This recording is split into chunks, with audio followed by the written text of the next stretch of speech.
Buenas noches amigos, bienvenidos al portal de Filosofía. Hoy, antes de continuar explorando las lecciones de Alexandre Kojève y su lectura de la fenomenología del espíritu de Hegel, recogidas en el libro Introducción a la lectura de Hegel, recopilado por Raymond Queneau, quiero que nos detengamos a mirar directamente al hombre que está detrás, o que está, mejor dicho, en el centro de todo este proyecto, Georg Wilhelm Friedrich Hegel. Un filósofo enorme, un filósofo decisivo, un filósofo, sin embargo, muchas veces incomprendido o incluso, diríamos, caricaturizado. Por ejemplo, por Karl Popper en un libro, la sociedad abierta y sus enemigos, de más de 700-800 páginas. Un día lo traeremos a este canal, donde despedaza, ridiculiza, caricaturiza, se muestra despiadado con Hegel. Yo creo que injustamente, a mi juicio. Hegel nació en Stuttgart en 1770 y murió en Berlín en 1831. Pertenece a la misma generación de gigantes que Kant, que muere en 1804, es decir, Fichte y Schelling y su amigo y rival. Bien, pero Hegel no fue, como se suele decir, solo un filósofo de sistemas o un constructor de teorías abstractas. Fue sobre todo un pensador del devenir, alguien que entendió que la realidad, la historia, la conciencia, incluso la razón misma, no son cosas estáticas, sino procesos que se forman en el tiempo y por medio de la contradicción, por medio de la dialéctica. Un joven que vivió una revolución, ese fue Hegel, porque cuando Hegel tenía 19 años estalló la Revolución Francesa. Él y sus compañeros en el seminario de Tubinga, Schelling y Hölderlin, la celebraron como el nacimiento de un mundo nuevo, plantando un árbol a la naciente Revolución Francesa, un árbol a la libertad. Esta experiencia dejó una huella profunda en su pensamiento, la convicción de que la historia tiene sentido, de que no es un puro caos, sino que expresa la libertad, expresa la razón que el ser humano se va conquistando. Bien, como escribió en sus lecciones sobre la filosofía de la historia, publicadas póstumamente, la historia universal es el progreso de la conciencia de la libertad. Más que un sistema, la filosofía de Hegel transparenta un método. Hegel es famoso por su sistema.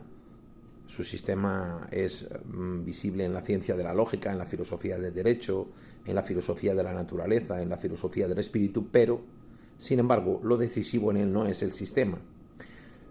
No es, digamos, el sistema como colección de ideas, sino el método dialéctico. Es decir, la forma en que cada concepto se despliega, se enfrenta a sus propios límites y se transforma en un concepto más rico. Lo esencial, como explicó Charles Taylor en su obra Hegel del año 1975, es que el pensamiento nunca se queda quieto, siempre avanza, superando contradicciones en un movimiento que Hegel llama Aufhebung, que significa al mismo tiempo negar, conservar y superar.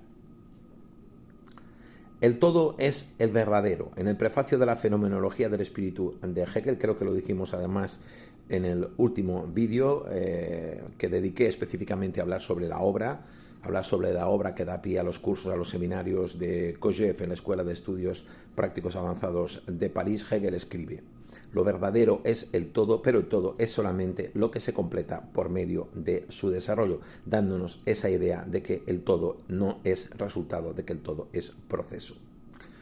Esta frase resume toda su filosofía. La verdad no es un dato, la verdad no es una esencia fija, es el resultado de un proceso en el que intervienen la historia, el conflicto y la conciencia. Para Hegel, la historia no es un cúmulo, por lo tanto, de hechos sin sentido. Es la realización progresiva de la libertad. El espíritu, es decir, la humanidad consciente de sí misma, va aprendiendo a reconocerse libre y racional, primero en instituciones concretas, después en el derecho, después en el Estado, después en el arte, en la religión y finalmente en la filosofía. Como explica Thierry Pincard en su biografía de Hegel, Hegel a Biography, una obra del año 2000, este proceso no es lineal ni está predeterminado, está lleno de rupturas, de guerras, de revoluciones, pero visto desde la perspectiva de la razón, tiene una lógica interna. Bien, otra idea clave de Hegel es que el sujeto Es decir, nosotros mismos, como sujetos, no existe al margen de la historia. No somos conciencias aisladas que observan el mundo desde fuera. Somos producto de una historia concreta, de un lenguaje, de unas instituciones, de una cultura. Robert Pepin, en su obra Hegel's Idealism, una obra del año 1989, el idealismo de Hegel, insiste en esto. Hegel no defiende un idealismo que ignora la realidad, sino que muestra cómo la realidad está siempre mediada por nuestras prácticas sociales, por la historia que nos ha formado. En la fenomenología del espíritu, Hegel describe un episodio célebre, la dialéctica del amo y el esclavo. Esa misma dialéctica del amo y el esclavo que va a atravesar de cabo a rabo los seminarios de Kojève en la Escuela de Estudios Prácticos Avanzados de París.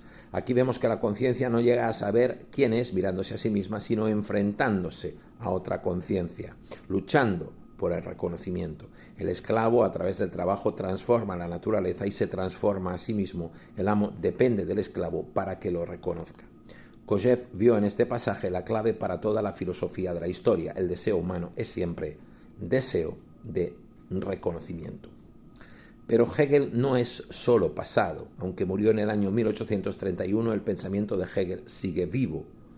Ha inspirado a Carlos Marx, que radicalizó la crítica de la sociedad, ha inspirado a los existencialistas, ha inspirado a los fenomenólogos, ha inspirado a pensadores como Adorno o como Jacques Derrida. Incluso hoy, cuando se habla de identidad, de reconocimiento, de historia como proceso, estamos usando en gran medida conceptos que nacen de Hegel, o que nacen, mejor dicho, en Hegel. ¿Por qué leerlo hoy? ¿Por qué leer a Hegel hoy? Porque Hegel nos obliga a pensar que todo lo que somos, nuestras ideas, valores, instituciones, no ha caído del cielo, sino que es el resultado, de un devenir histórico. Y que la verdadera realidad consiste no en negar la historia, sino en reconocer que somos parte de la historia, que somos sujetos de historicidad, en actuar conscientemente dentro de este proceso. En próximos vídeos seguiremos explorando cómo Kojève interpretó, por lo tanto, a Hegel, qué debates abrió su lectura. Pero para entender por qué Kojève pudo decir que Hegel había acabado la historia, primero había que comprender que para Hegel la historia no es el simple paso del tiempo, sino que es la realización progresiva de la libertad. Bien, vamos a ver, lo tengo aquí un día supongo que lo traeremos también a este canal. Este es el libro que os decía, un libraco de, bueno, vamos a ver, disculpadme. Bien, 700 y pico de páginas, Karl Popper, La sociedad abierta y sus enemigos. Aquí se muestra despiadado con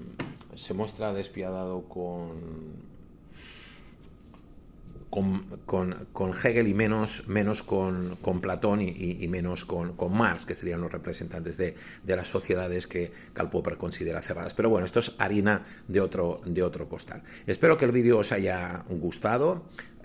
Hoy ha sido un día de locos, pero me mantengo firme en mi compromiso de ir pasando por este canal, ir dejando contenido, ir siendo un poquito consistente, expresar una continuidad en el compromiso que tengo con este canal de ir poniendo contenidos de filosofía, y ahora con la obra que nos está ocupando todos estos días, que nos ocupará las próximas semanas, que es esta introducción a la lectura de Hegel, publicada en la edición española por Trota. Me hace gracia cuando compré el libro en Amazon, siempre pone tiempo de lectura, ponía 16 horas y media. Para mí, estos libros no tienen un tiempo de lectura, 16 horas y media. El tiempo de lectura es intemporal. Son libros que se tienen que estar leyendo, releyendo constantemente. Si os ha gustado el contenido, darle me gusta, activad la campanita. También los que estáis en YouTube, activad la campanita de notificaciones, y por favor, si así lo deseáis, el contenido os gusta y lo que os digo os resuena, podéis haceros suscriptores. Ahí lo tenéis,